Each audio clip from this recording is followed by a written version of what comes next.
여보, 나 내일 병원 좀 가야 할 것 같은데? 우리 예원이 예방접종도 맞아야 하고. 그래. 그럼 잘 갔다 와. 아니, 그게 아니라 당신이 병원까지 좀 태워주면 안 돼? 애 없고 버스 타는 것도 너무 힘들고 요즘 날씨가 너무 더워서 걸어 다니기도 힘들어. 아, 그냥 택시 타면 되잖아. 택시비 그거 얼마나 한다고 그래? 그런 곳에 돈 아끼지 말라니까. 택시 아저씨 가끔 담배 냄새 나는 경우도 있고 뒷자리에 앉으면 급브레이크 밟을 때마다 깜짝깜짝 놀라. 멀미도 엄청 심하게 하고. 그냥 당신이 좀 태워줘. 내일 할 일도 없잖아. 귀찮게 왜 그래? 병원 가면 주차장 자리도 별로 없어. 차라리 차 키 줄 테니까 너가 운전하고 가. 당신 차 끌고 나갔다가 저번처럼 기스라도 하나 냈다간 난리 칠 거잖아. 그리고 당신 차는 너무 커서 운전하기 힘들어. 이래도 싫고 저래도 싫고 진짜 나보고 어쩌라는 거야?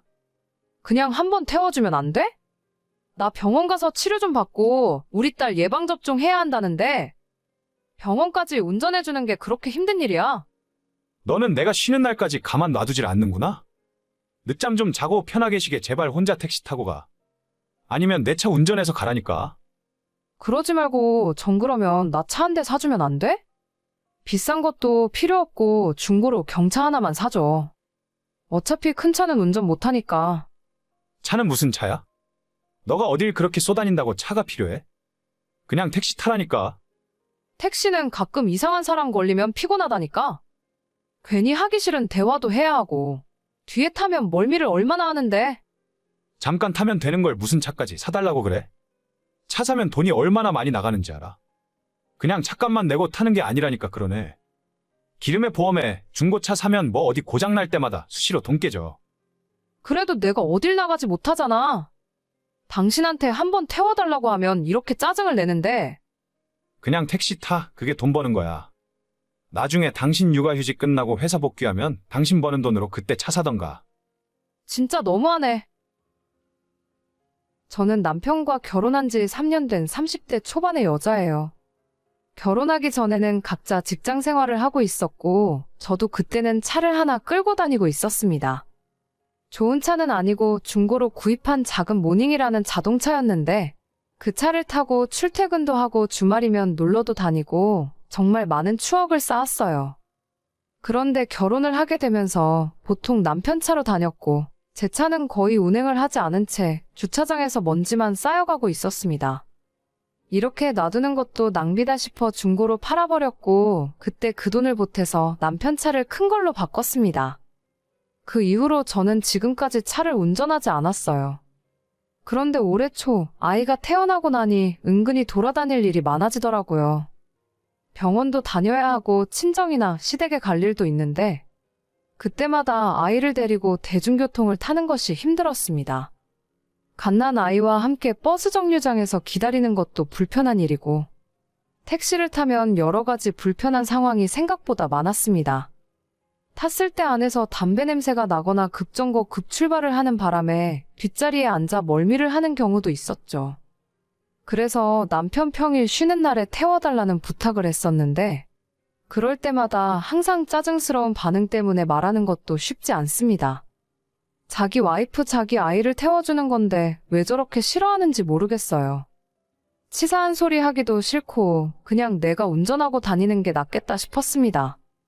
하지만 남편은 차 사겠다고 하니 돈이 아깝다며 극심한 반대를 하더라고요. 아, 오는데 택시 아저씨가 이상한 소리 하잖아. 그냥 좀 태워주면 되는데 뭐가 그렇게 귀찮아해? 내가 아이 데리고 이런 소리까지 듣고 다녀야겠어? 왜? 또 뭐라고 그러는데? 딸이냐 아들이냐 물어보길래 딸이라 했더니 아들 낳을 때까지 낳아야 한다잖아. 내가 이런 말을 대체 왜 모르는 사람한테 듣고 있어야 하는데?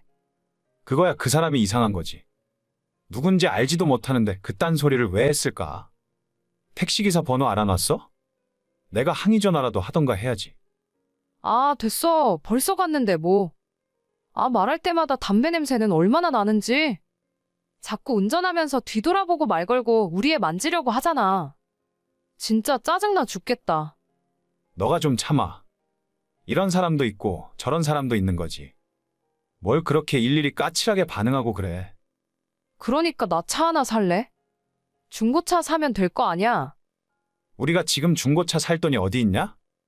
애 낳고 이사하느라 돈 다 썼잖아. 정신 좀 차려. 1,000만 원 할부 돌리면 한 달에 얼마 내는데? 모르지. 20만 원, 30만 원 정도 내겠지. 그럼 당신이 주는 생활비에서 내가 30만 원 절약해서 할부금 낼게. 그럼 추가로 돈 들어갈 일 없으니까 괜찮잖아. 차가 차값만 낸다고 굴러가는 게 아니라니까. 기름값도 있어야 하고 보험도 내야 하는데. 그건 내가 알아서 할게. 나도 돈 있어. 지금까지 모아둔 돈도 있고 육아휴직 하는 동안 받는 수당도 있으니까. 당신한테 돈을 더 내놓으라는 소린 안 할게. 됐어. 이상한 소리 하지 말고 그냥 택시 타. 여자가 차는 무슨 차야? 너가 우리 예원이 태우고 운전하다가 사고라도 나면 어떡해? 책임질 거야? 나 당신 만나기 전에도 혼자 운전 잘만 하고 다녔어. 그리고 따지고 보면 지금 당신 차 바꿀 때 내 차 판 돈으로 바꾼 거잖아. 그 이야기가 지금 왜 나와? 아, 몰라. 아무튼 택시 타고 다녀. 나한테 차 사달라는 소리 하지 말고. 진짜 어이가 없네. 좋아, 나도 다 생각이 있어. 저는 이 집안에서 가장 제 편을 들어주는 사람에게 바로 연락을 했습니다. 저희 친정 부모님이냐고요? 아니요, 바로 시아버지입니다. 시아버지는 결혼하기 전부터 저를 너무 예뻐하셨고, 특히 손녀가 태어난 이후로는 언제든 불편한 게 있으면 말만 하라고 하셨어요. 아버님, 저 너무 힘들어요. 왜? 우리 며느리 누가 힘들게 했어? 나한테 다 이야기해. 내가 해결해 줄게. 우리 아들놈이야? 아니면 시모가 너한테 뭐라고 잔소리하니? 아니요, 그런 게 아니고요. 오늘 예원이 병원 가는 날이었는데 택시 타고 다니는 게 너무 힘들어요. 담배 냄새도 머리 아프고 멀미도 하는 것 같고. 동석이는 뭐해? 오늘 출근하는 날이야? 집에 있어요. 피곤해서 운전하기 싫다 하길래 택시 타고 왔거든요. 아니, 자기 새끼가 병원 간다는데 그게 귀찮아? 귀찮으면 운전을 하질 말아야지. 진짜 답답해 죽겠어요. 애랑 병원 다닐 작은 차 하나 사고 싶은데 저희가 그럴 형편도 안 되고. 그냥 내가 한 대 뽑아주랴. 아니에요. 안 그래도 아까 남편한테 이야기하니까 차만 산다고 끝이 아니고 기름값이며 보험료며 돈 많이 든다고 안 된대요. 그 자식 완전 웃기는 자식이네. 돈 부족하면 자기가 돈을 더 벌어오던가. 넌 가만히 있어라. 내가 다 해결해 줄게. 능력이 없으면 능력 없는 놈이 차를 타고 다니질 말아야지. 병원 볼일 마치고 집에 돌아갔더니 아버님이 집에 와 계셨습니다. 퍼질러 자고 있던 남편을 깨우시고는 한참을 혼내셨죠. 정신 상태가 글러먹었다느니 아빠가 되었으면 책임감을 가지라며 제가 하고 싶은 말로 한참을 혼내고는 남편 차 키를 뺏어서 저한테 주셨습니다. 애초에 남편이 결혼하고 바꾸기 전 예전 차도 아버님이 사주셨거든요. 너는 차 탈 자격도 없어. 앞으로 며느리 너 차 해라. 그렇게 뺏어서 저한테 주셨고 남편 보고는 차 끌고 다니지 말라고 하셨어요. 예전부터 집안에서 아버님 말씀은 법이나 다름없었기 때문에 남편은 찍소리도 못하고 있더라고요. 그날 이후로 남편은 대중교통으로 출퇴근하고 있습니다. 제가 매일 나갈 일이 없기 때문에 이렇게까지 할 필요는 없었지만 당분간 남편이 정신 차릴 때까지 차 키를 돌려주지 않으려고요. 어제는 저보고 자기 버스 타기 너무 힘들다면서 출퇴근용으로 경차라도 하나 사주면 안 되냐고 하는데 진짜 어이가 없었습니다. 일주일 정도 더 버스 타고 다니게 한 다음에 그 뒤로 제가 경차 하나 사고 남편한테 차는 돌려주려고요. 꼭 이렇게 한번 직접 겪어봐야 상대방의 불편함을 이해하는지 모르겠어요.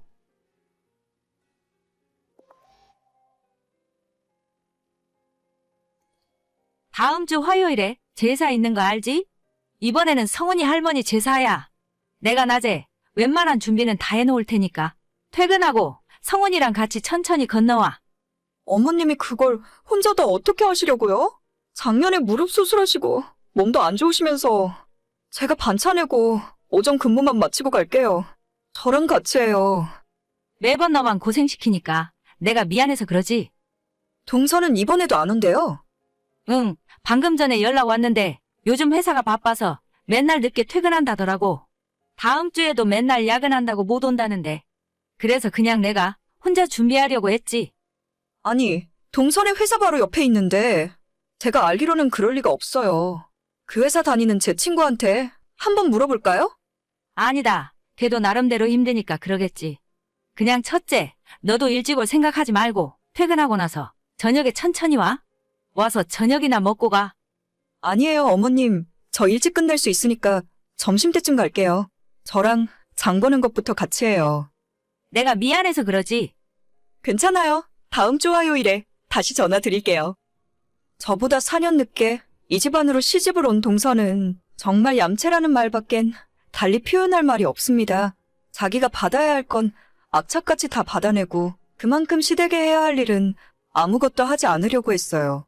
제가 이 집에 시집을 오게 된 건 지금으로부터 8년 전쯤인데 그때는 아직 시아버님이 멀쩡히 살아계셨습니다.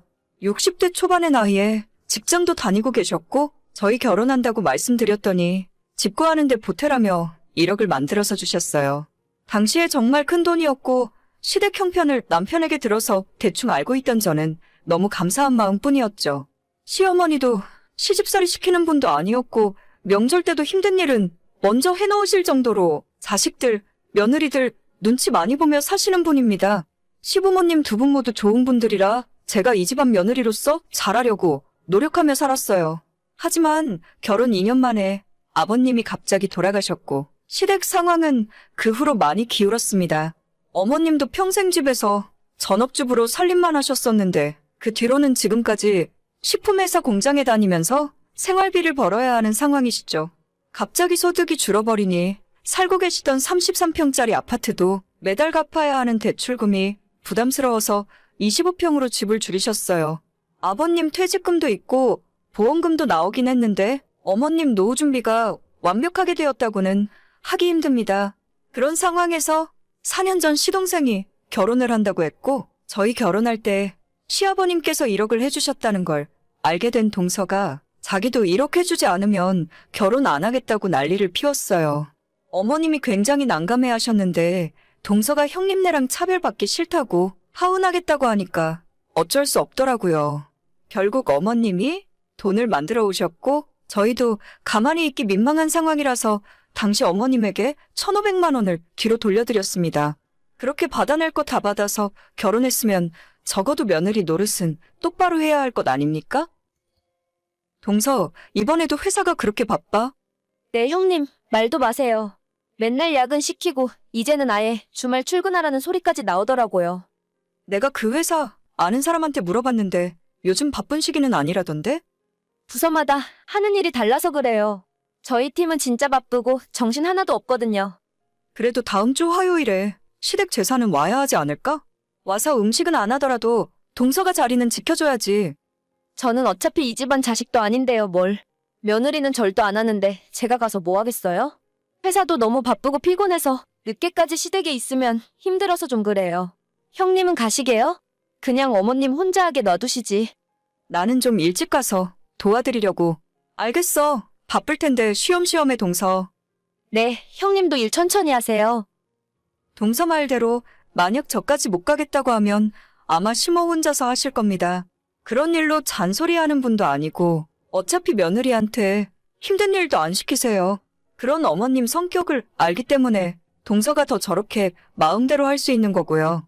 제가 착한 척하는 병에 걸렸다고 해도 할 말은 없는데 예전 시아버님도 그렇고 어머님한테 죄송한 마음이 들어서 도저히 동서랑 똑같이는 못하겠어요.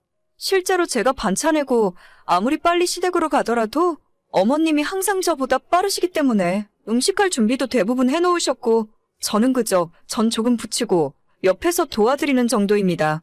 시댁 제사라고 해봐야 1년에 명절 2번, 그리고 시조부 2번과 시아버님 제사가 전부인데 힘들다면 힘든 일이지만 못할 것도 없는 일이잖아요? 늦게라도 참석해서 얼굴만 비추고 가도 어머님이 좋아하시는데 정말 얌체 같은 동서가 꼴보기 싫고 짜증납니다. 그냥 시댁 일에 안 오고 신경 안 쓸 거면 끝까지 그렇게 하던가? 어쩌다 동서 빼놓고 제사 지내더라도 시동생 통해서 동그랑땡이며 산적꼬치 같은 자기가 좋아하는 음식은 꼬박꼬박 챙겨서 가져오라 하더라고요. 어머님도 동서가 좋아하는 걸 알기 때문에 평소 하는 양보다 훨씬 많이 만드는데 남는 건 전부 가져가서 먹으라며 싸주십니다.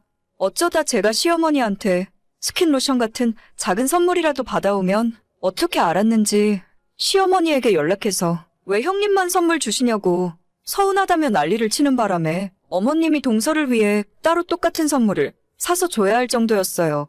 본인이 며느리로서 해야 할 일은 아무것도 안 하려고 들면서 시어머니한테 작은 것 하나까지 뜯어 먹으려고만 하는 동서가 너무 얄미웠죠. 이번 제사가 끝나면 8월에는 아버님 제사가 있습니다. 뺀질뺀질 도망만 다니는 동서가 꼴보기 싫어서 어머님에게 제가 직접 말씀드렸어요. 어머님, 오는 아버님 제사는 어떻게 하실 예정이세요? 뭐 별다를 거 있냐? 그냥 집에서 내가 준비하려고. 맨날 동서가 바쁘다고 못 오는데 이번엔 아버님 제사를 동선의 집에서 지내는 건 어떨까요? 둘째네 집에서? 그건 좀 그렇지 않니? 아니에요. 저도 얼마 전 동서한테 물어봤더니 자기도 가고 싶은데 회사가 너무 바빠서 시간이 없다 하더라고요. 그러니까 이제는 동선의 집에서 제사 지내는 것도 나쁘지 않을 것 같아요. 아버님도 둘째 며느리까지 보니까 더 좋아하실 거예요. 그래도 되겠냐? 둘째가 싫어할 것 같은데. 에이, 아닐 거예요. 어머님이 말씀하시기 좀 그러시면 제가 직접 이야기할게요. 아무리 그래도 아버님 모시는 제사인데 동서가 싫어할 리가 없죠. 둘째가 일도 바쁜데 걔네 집에서 하자고 하면 너무 힘들어하는 거 아니냐? 아니에요. 바빠서 못 오는 건데. 어머님이랑 저희가 그 집으로 가면 동서도 좋아하겠죠. 그렇게 어머님이랑 이야기를 다 끝내놓고 동서에게 뒤늦게 연락을 했어요. 미리 사전에 한 적 없기 때문에 동서는 아무것도 모르고 있었죠. 동서, 다음 주 제사는 정말 바빠서 못 온다는 거지? 네, 형님. 저도 진짜 가고 싶은데 회사 끝나고 집에 오면 저녁 8시, 9시라서 그때 가도 어차피 늦잖아요. 그러게, 조금만 빨리 끝나면 올 수 있었을 텐데 많이 아쉽겠어. 물론이죠. 저도 어머님 얼마나 보고 싶은데요. 지난 설 때 마지막으로 뵙고 너무 바빠서 한 번도 못 찾아뵈었어요. 그래서 말인데 8월에 아버님 제사 있잖아. 그때도 오기 힘들 것 같아? 다음 달은 잘은 모르겠지만 8월이면 휴가철이라 직원들이 교대로 휴가를 가거든요. 그럼 제가 다른 사람들 일까지 대신 해야 하고 아마 그때도 바쁘지 않을까요? 아, 그렇구나. 동서는 1년 내내 참 바쁘게 사네. 그러니까요. 저도 시댁일에 참석하고 싶은데 그게 쉽지 않네요. 저희 남편은 보낼 테니까 걱정 마세요. 그래서 말인데 동서가 하도 바빠서 참석을 못하니까 우리가 동서한테 가기로 했어. 그게 무슨 말씀이에요? 다음 달 아버님 제사 때 어머님 모시고 동선의 집으로 갈게. 바빠서 오지도 못하니까 우리가 가려고. 아니요. 그러실 필요까진 없는데. 어머님 왔다 갔다 피곤하실 거예요. 차로 30분이면 가는데 뭐. 내가 좀 일찍 퇴근하고 어머님 모시고 가려고. 우리가 미리 준비해 놓을 테니까 동서는 걱정 말고 천천히 일 끝 마치고 퇴근해. 진짜로 오시게요? 농담하시는 거죠? 내가 이런 재미없는 농담을 동서한테 왜 하겠어? 바빠서 못 온다는데 우리가 가는 건 어렵지 않아. 앞으로 제사는 동선의 집에서 하고 괜찮으면 명절에도 거기서 모이지 뭐. 아니, 제 의견은 안 물어보세요? 부담 가질 필요 없다니까. 이렇게라도 안 하면 평생 동서 얼굴 보기 힘들 것 같아서 그래. 잠깐 생각 좀 해볼게요. 아니나 다를까. 다음 날 바로 동서에게 연락이 오더니 다음 주 시할머님 제사 때부터 일찍 퇴근해서 참석하겠다고 하더군요. 어차피 퇴근하고 7시쯤 와봐야 그때는 준비도 다 끝나고 할 일도 없어요. 제가 일 시키려고 배 아파서 이러는 것도 아니고 집안에 며느리로 들어왔으면 최소한의 며느리 노릇은 했으면 좋겠어요. 시댁 무시하고 안 보고 살 거라면 시어머님 도움이나 받지 말던가요. 한번 이 정도로 해놨으니 앞으로 바빠서 못 오겠다는 말은 못할 겁니다. 1년에 서너 번 얼굴 한 번씩 비추는 게 그렇게 힘들고 어려운 일인가요? 오늘의 사연은 여기까지입니다. 구독과 좋아요, 알림 설정은 많은 힘이 됩니다. 다들 행복하시고 좋은 하루 되세요.